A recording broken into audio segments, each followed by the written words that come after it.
Welcome to our channel. Today we're going to be reading from the book called The Psychology of Money, Chapter 13. And Chapter 13 says, Room for Error. Let's begin. Some of the best examples of smart financial behavior can be found in an unlikely place, Las Vegas casinos. Not among all players, of course, but a tiny group of blackjack players who practice card counting can teach ordinary people something extraordinarily important about managing money: the importance of room for error. The fundamentals of blackjack card counting are simple.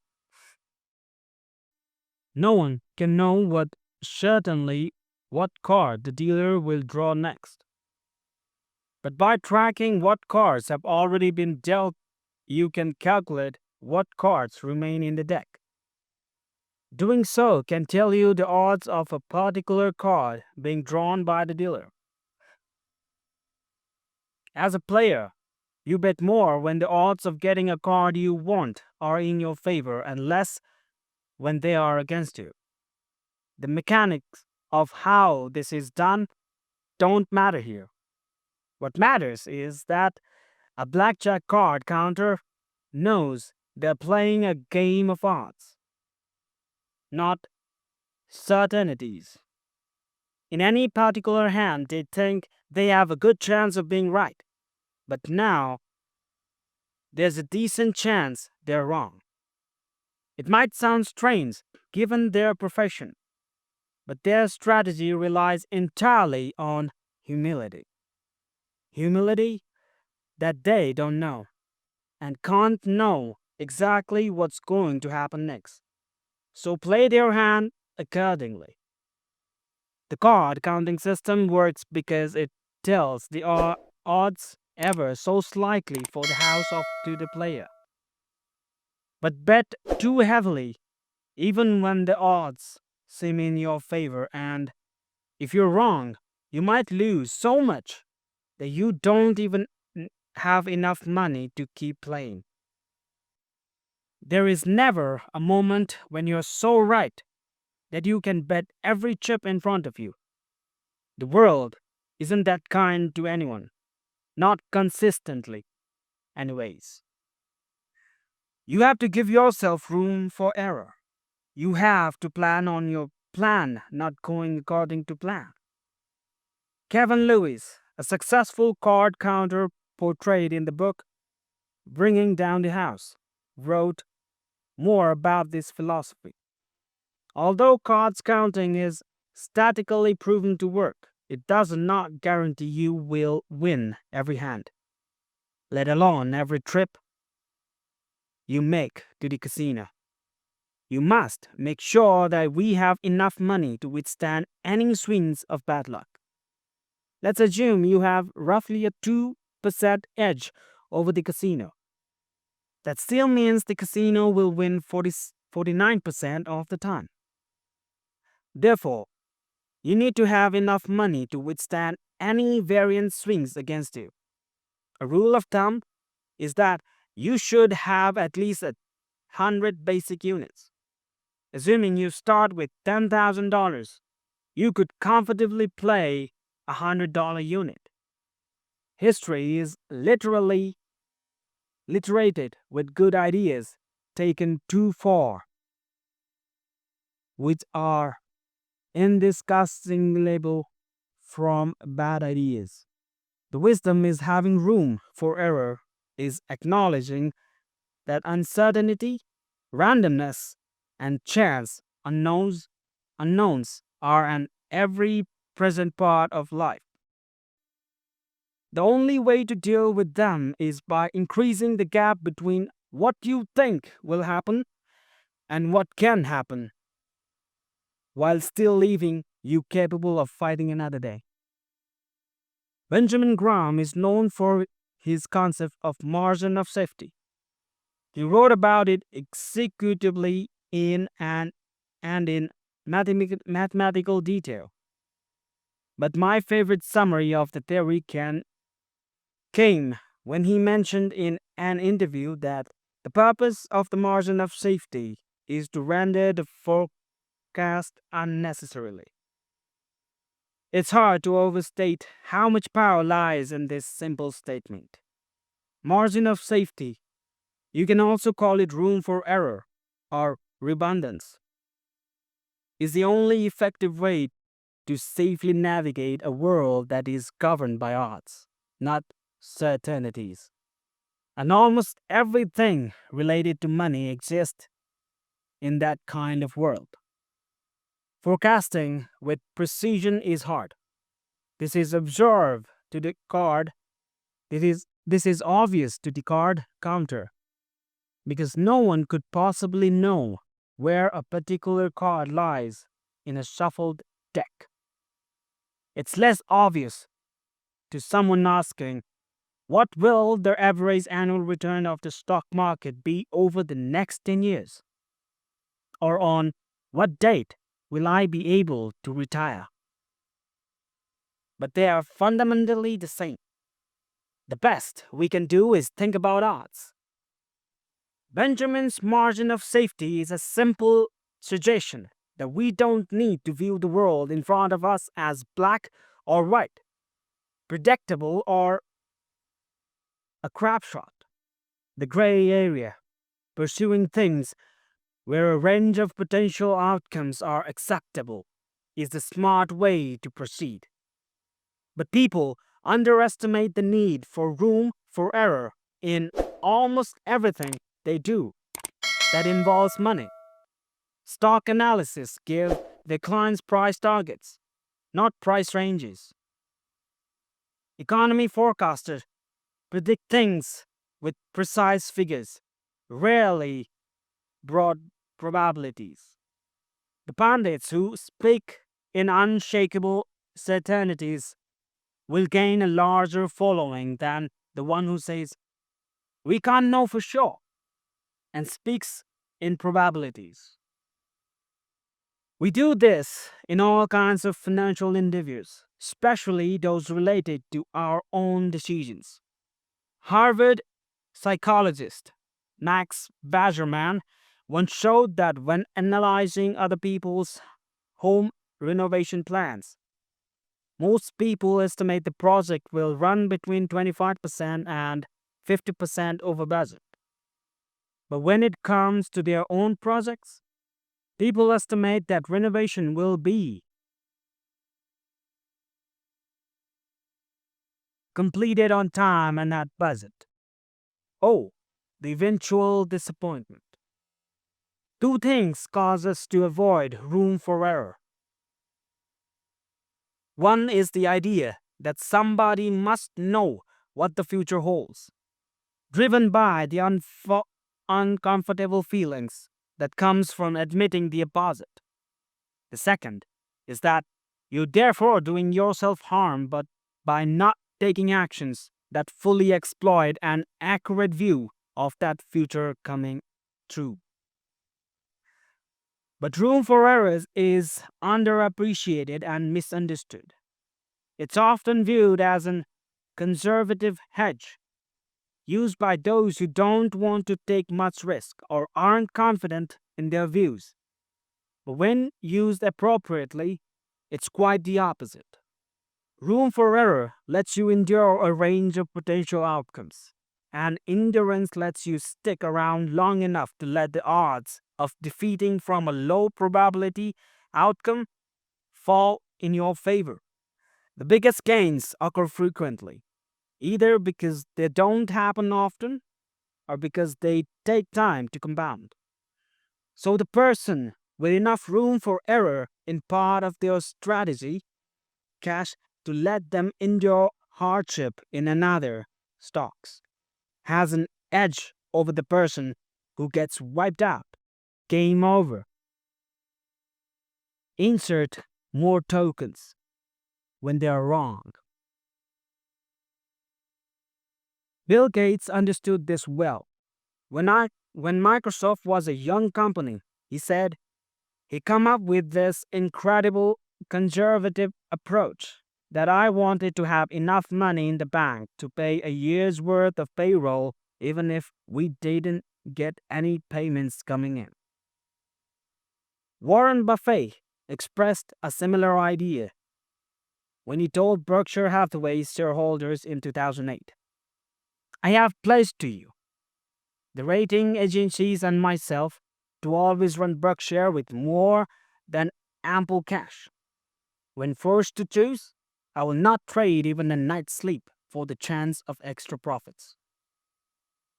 There are a few specific places for investors to think about room for error. One is volatility. Can you survive your assets decline by 30%? On a spreadsheet, maybe yes. In terms of actual paying your bills and staying cash flow positive? But what about mentality? It is easy to underestimate what a 30% decline does to your psyche. Your confidence may become shot at the very moment opportunities is at its highest. You or your spouse may decide it's time for a new plan or new career. I know several investors who quit after losing because they were exhausted, physically exhausted. Spreadsheets are good at telling you when the numbers do or don't add up. They're not good at modeling how you will feel when you tuck your kids in at night wondering if the investment decisions you have made were a mistake that will hurt their future. Having a gap between what you can technically endure versus what's emotionally possible is an overlooked version of room for error. Another is saving for retirement. We can look at history and see, for example, that the US stock market has returned an annual average of 6.8% after inflation since the 1870s. It's a reasonable first approximate to use that an estimate of what to expect on your own diversified portfolio when saving for retirement. You can use the returned assumptions to back into the amount of money you will need to save each month to achieve your target nest egg.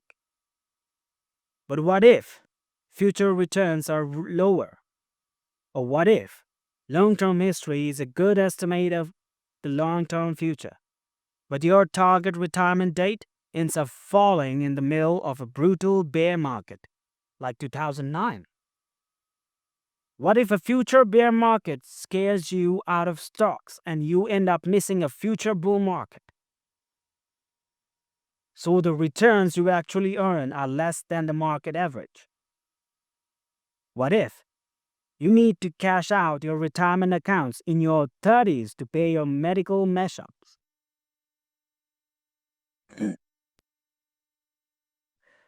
The answer to those what ifs is you won't be able to retire like you once predicted, which can be a disaster.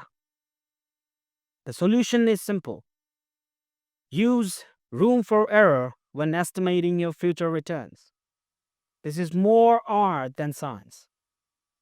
For my own investments, which I will describe more in chapter 20, I assume the future returns I will earn in my lifetime will be 1 by 3 lower than the historic average. So I save more than I would if I assumed the future will resemble the past. It's my margin of safety. The future may be worse than 1 by 3 lower than the past. But no margin of safety offers 100% guarantee. A 1/3 buffer is enough to allow me to sleep well at night. And if the future does resemble the past, I'll be pleasantly surprised. The best way to achieve felicity is to aim low, says Charlie Munger. Wonderful. An important cousin of room for error is what I call optimism biased in risk taking, or Russian roulette should statically work syndrome. An attachment to favorable odds when the downside is unacceptable in any circumstances.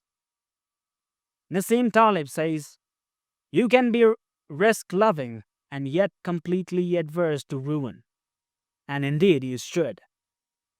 The idea is that you have to take risk to get ahead, but no risk that can wipe you out is even worth taking.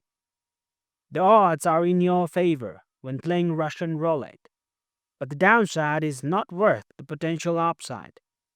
There is no margin of safety that can compensate for the risk. Same with money. The odds of many lucrative things are in your favor. Real estate prices go up most years, and during most years, you will get a paycheck every other week.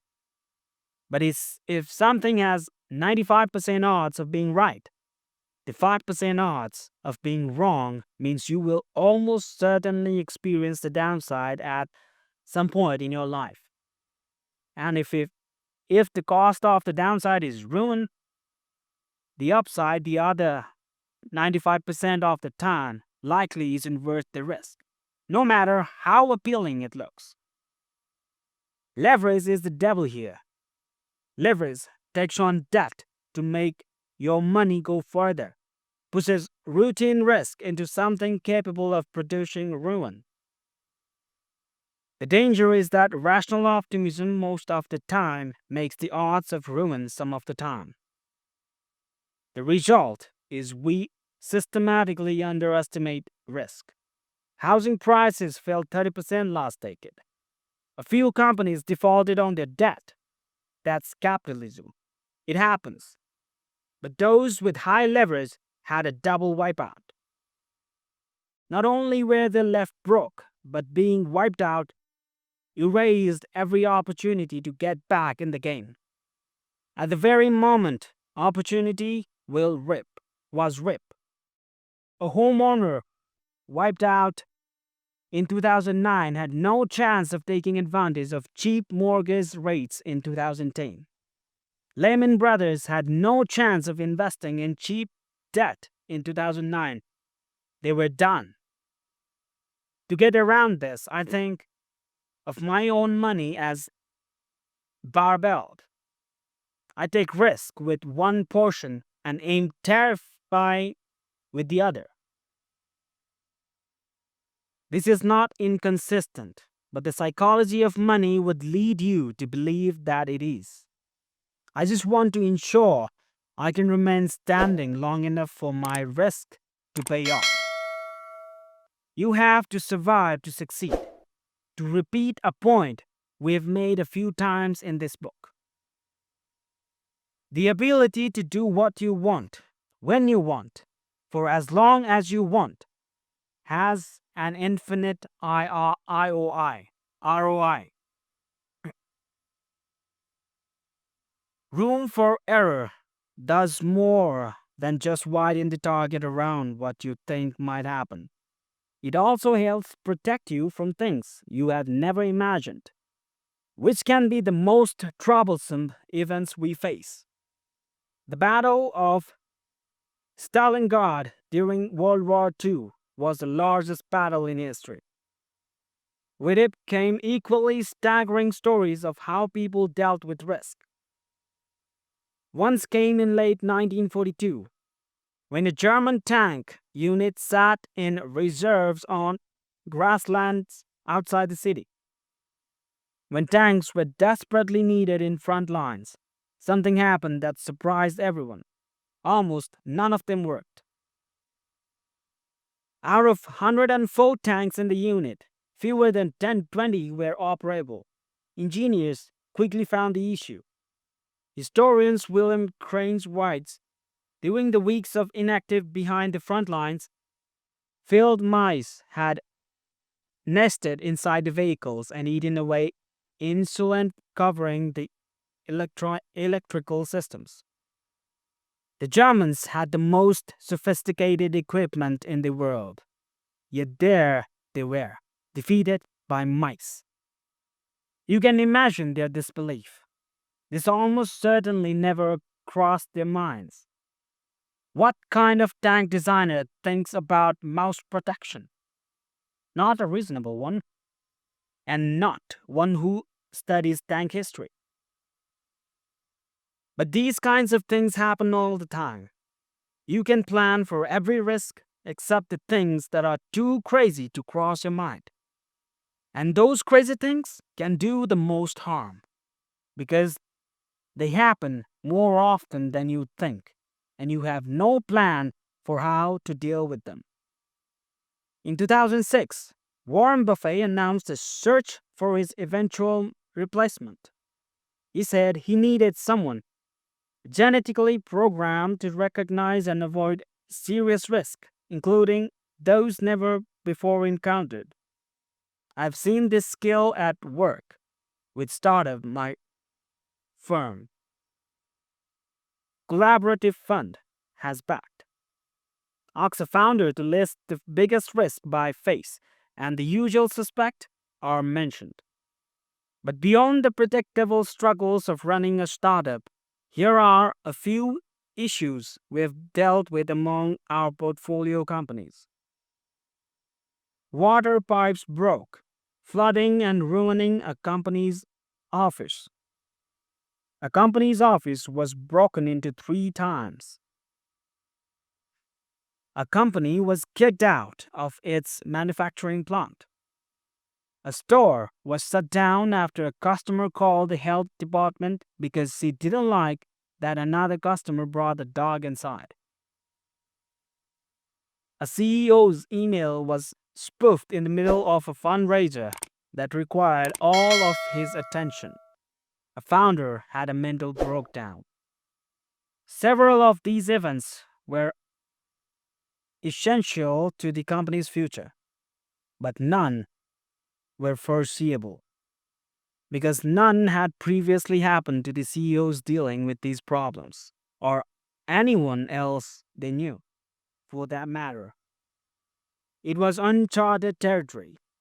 Avoiding these kinds of unknown risk is, almost by definition, impossible. You can't prepare for what you can't envision. If there's one way to guard against the damage, it's avoiding single points of failure. A good rule of thumb for a lot of things in life is that everything can break, will eventually break. So if many things rely on one thing working and that thing breaks, you are counting the days to catastrophe. That's a single point of failure. Some people are remarkably good at avoiding single points of failure. Most critical systems on airplanes have backups, and the backups often have backups. Modern jets have 4 redundant electrical systems. You can fly with one engine and technically land with none. As every jet must be capable of stopping on a runway with its brakes alone, without thrust to reverse from its engines. Suspension bridges can similarly lose many of their cables without failing. The biggest single point of failure with money is a sole reliance on a paycheck to fund short-term spending needs, with no savings to create a gap between what you think your expenses are and what they might be in the future. The trick that often goes overlooked, even by the wealthiest, is what we saw in Chapter 10. Realizing that you don't need a specific reason to save. It's fine to save for a car or a home or for retirement, but it's equally important to save for things you can't possibly predict or even comprehend. The financial equivalent of field mice.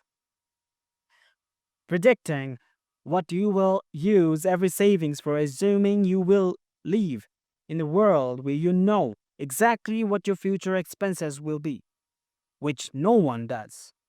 I saw a lot and I have no idea what I will use the savings for the future. Few financial plans that only prepare for known risk have enough margin of safety to survive the real world. In fact, the most important part of every plan is planning on your plan, not going according to plan. Now, let me show you how this applies to you. And that's for the next chapter. And you can also comment below that which books you want me to read next. Thank you.